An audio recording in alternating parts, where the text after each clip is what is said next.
Marine Le Pen fait enfin son coming out gauchiste. Enfin, elle avoue qu'elle est à peine à la droite de la LFI et elle dénonce CNews. Elle leur dit que ce sont des gros méchants racistes qui font l'amalgame entre les étrangers et les Français. Alors écoutez, je ne sais pas moi qui sont les étrangers. Très certainement qu'elle parle de Elon Musk qui veut s'immigrer en France. Très certainement qu'elle parle de Léonard de Vinci qui veut aussi s'immigrer en France pour ses énormes avantages culturels, fiscaux, professionnels. Oui, bien sûr, hein, j'en passe et des meilleurs. Alors, de quels étrangers parle-t-elle donc et de quels Français d'origine étrangère parle-t-elle donc qui pourraient être problématiques? Eh ben moi, écoutez, je l'ignore, mais en tout cas, on va écouter ensemble notre amie Marine, la vieille dame au chat. Petit storytelling, rhétorique. Qu'est-ce qu'elle nous dit? Comment est-ce qu'elle nous le dit? Et on voit ça ensemble tout de suite. Alors, immigration, il faut un référendum constitutionnel. Vas-y, dis-nous ce que tu en penses. Et dans notre maison, nous souhaitons qu'on puisse respecter nos règles. Voilà. Et ceux qui violent ces règles, on leur dit, vous êtes gentils, mais il faut que vous retourniez dans votre maison, car dans notre maison, vous ne vous tenez pas bien. Ça ne veut pas dire que tout le monde se tient mal. Bon, voilà, pour l'instant, je suis d'accord. Continuons. Il y a des étrangers dans notre pays qui se tiennent bien. Oui. Il y a des étrangers qui travaillent, Oui. qui respectent nos règles. Oui. Sur cela, nous n'avons aucune raison. D'ailleurs, qu'est-ce que vous dites à ces Français demander. qu'on qualifie souvent de Français de désir, qui partagent totalement l'idée, bien évidemment, d'une France souveraine, des mœurs, des valeurs de la France? Qu'est-ce que vous leur dites Qui ont souvent plus de difficultés à obtenir la nationalité française que n'en ont ceux qui ne la réclament pas. C'est quand même assez... ceux qui ne la réclament pas ou ceux qui la réclament, mais pas pour de bonnes raisons. Bon voilà, pour l'instant, ce sont des gages de tolérance. Oui, il y a des étrangers qui se tiennent bien, mais absolument, Marine, tu sais quoi? Moi, j'avais un garagiste à Toulouse. C'était un garagiste du Nord du Sud et il était absolument adorable et il me faisait des prix sur les réparations. Donc oui, absolument. Alors ensuite, est-ce que c'est la majorité des gens qui viennent en France et qui ensuite font la queue dans des espèces, je sais pas là, de gros immeubles où il y a marqué CAF? Je n'en sais rien. Peut-être qu'ils sont un petit peu plus problématiques. Alors pourquoi est-ce que tu parles d'une minorité de minorités? Dis-nous Marina, parce que pour l'instant on ne peut être que d'accord avec elle. Bon bah là voilà, les petites stratégies commencent. Donc c'est la technique de la prolepse, c'est-à-dire ça va faire office de blindage argumentatif, de blindage rhétorique pour que l'adversaire ne vous contrarie pas, pour faire en sorte d'anticiper les contradictions et les objections de l'adversaire. Et là elle utilise un truisme, c'est-à-dire des choses avec lesquelles tout le monde sera d'accord. Oui, il y a des Français honnêtes, il y a des Français malhonnêtes, il y a des étrangers honnêtes, il y a des étrangers malhonnêtes, et ensuite elle met tout le monde dans le même panier et elle touille bien, voilà, elle touille bien sa marmite et elle ressort, regardez, il y a 50-50, 25% de tous ces gens-là sont soit honnêtes, soit malhonnêtes, vous voyez, c'est complètement homogénéisé, sauf que non Marine, sauf que non. Donc ça c'est quand même relativement étonnant. Mais je leur dis, ils ont leur place, bien sûr. Je veux dire, il ne s'agit pas de créer, soyons clairs dans mon esprit, dans celui de Jordan, il ne s'agit pas de créer un pays dans lequel il y aurait zéro étranger, ça n'a aucun sens. Donc là, vous rendez compte à quel point est-ce que vous êtes rendu quand vous êtes obligé de préciser ça quand même? Mais il faut que les étrangers apportent quelque chose.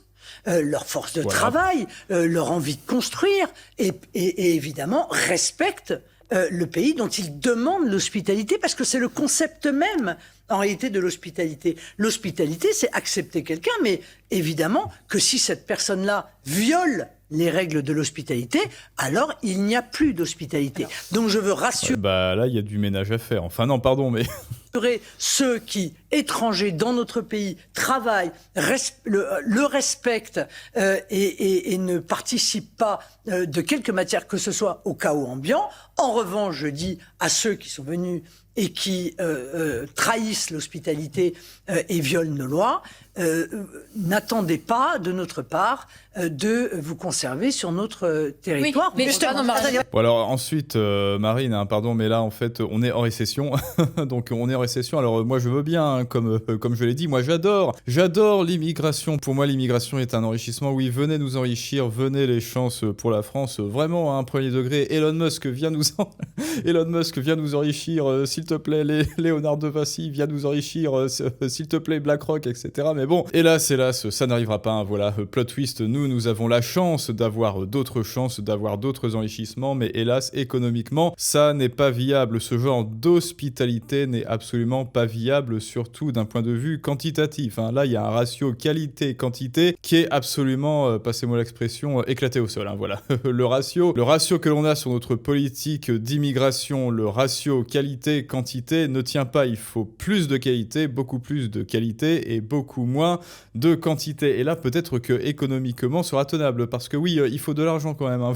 Voilà, Marine. Hein. Apparemment, nos politiciens ne veulent absolument pas baisser leurs dépenses. Hein. Ils n'ont qu'une idée en tête avec leur hystérie fiscale, c'est de toujours plus taxer Nicolas. Eh ben, écoute, si tu tiens tellement à importer des gens, eh bien, encourage Jörgen, le chirurgien suédois, à venir en France. Voilà, avec des politiques, eh bien, alors dizziness de facilitation fiscale. Voilà, oblige, incite un petit peu, surtout que la Suède, c'est un autre enfer fiscal communisto-socialiste, incite les grands entrepreneurs et les grands investisseurs suédois à venir investir en France, incite Hans, le banquier suisse, à venir investir en France. Et là, ce sera effectivement, oui, des étrangers, bien sûr, parce qu'il semble que l'on parle toujours des mêmes étrangers dont vous savez ce ratio efficacité, quantité, qualité est complètement néant. Voilà, c'est inane, c'est négatif.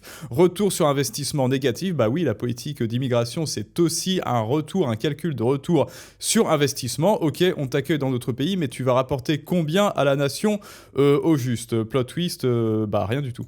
Il y a ceux qui sont français depuis 2 ou 3 générations aussi, parce que là, vous parlez d'étrangers. Mais bien sûr, mais tous les pays ont des délinquants, madame. On a des délinquants français. Voilà, hein. non mais en fait, là, elle s'enfuit. Hein. Elle continue de balancer des truismes. Tous les pays ont leurs délinquants. Merci. Alors, dis-nous quelque chose que nous ne savons pas, Marine.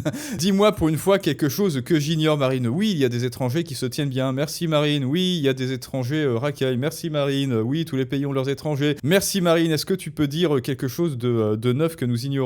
On a des délinquants français.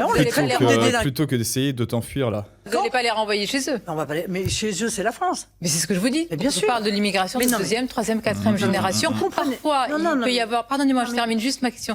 Il peut y avoir une distance parce que vous par rapport aux valeurs de la République. Je vais vous dire, vous contribuez en fait à un amalgame que je combats.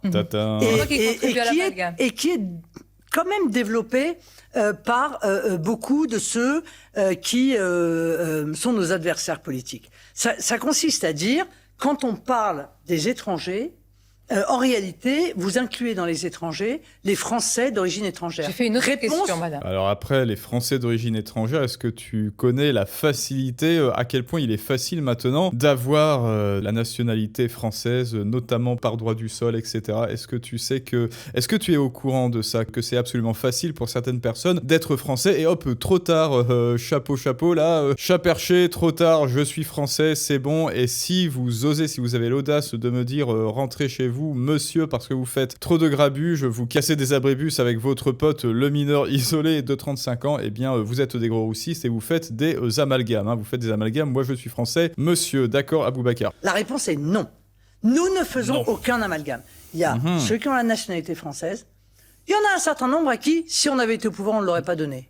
Parce qu'ils ne répondaient pas aux critères que nous exigeons. Mais ils l'ont.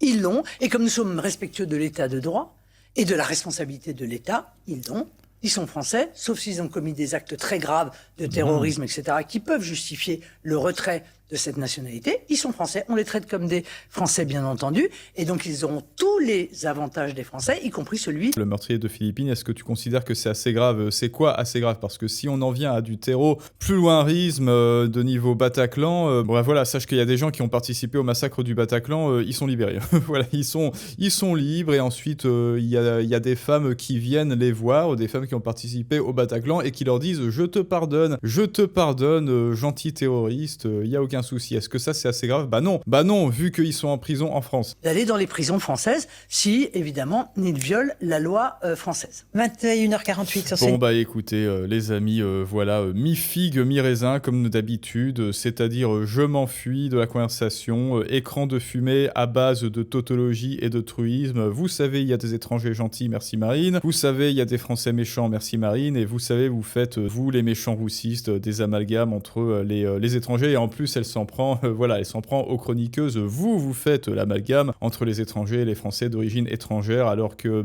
y a des gens qui vite se précipitent, qui ont les bons trucs, qui ont les bons tuyaux pour vite se précipiter, d'avoir les bons papiers français. C'est bon, trop tard. C'est toi le loup, je suis français. Bon, bah alors écoutez, les amis, voilà, dites-moi ce que vous en pensez. Marine Le Pen, la vieille dame au chat, est-elle une grosse gauchiste, ou bien alors est-ce que ça va, est-elle tout aussi à gauche de la LFI? Enfin, quelqu'un qui a ce genre de programme économique, hein, parce qu'il y a ça aussi, soit inexistant, soit très faible, de toute façon, ne peut pas vraiment être à droite, selon moi, là, maintenant, en 2025, et bientôt 2026, hein, n'est-ce pas? Étant donné l'économie, enfin, économie entre guillemets, de l'État français et de l'administration française et du service public, si vous n'avez pas une vision minarchiste de la France et que vous ne voulez pas tailler dans le mammouth, tailler dans cette espèce de dieu très ancien, tentaculaire qu'est l'État français, vous n'êtes pas vraiment à droite. Et moi, je considère que Marine Le Pen ne peut pas être considérée comme à droite, parce qu'après tout, comme elle le dit, tailler dans la dépense publique, c'est un truc de droite, et droite, c'est pas bien, et vous faites l'amalgame, les méchants fachos. Alors dites-moi maintenant ce que vous en pensez. Likez, partagez, boostez, commentez. Bien sûr, allez sur Patreon pour les vidéos exclusives et sur Telegram, le chat. Et je vous dis à tous à très bientôt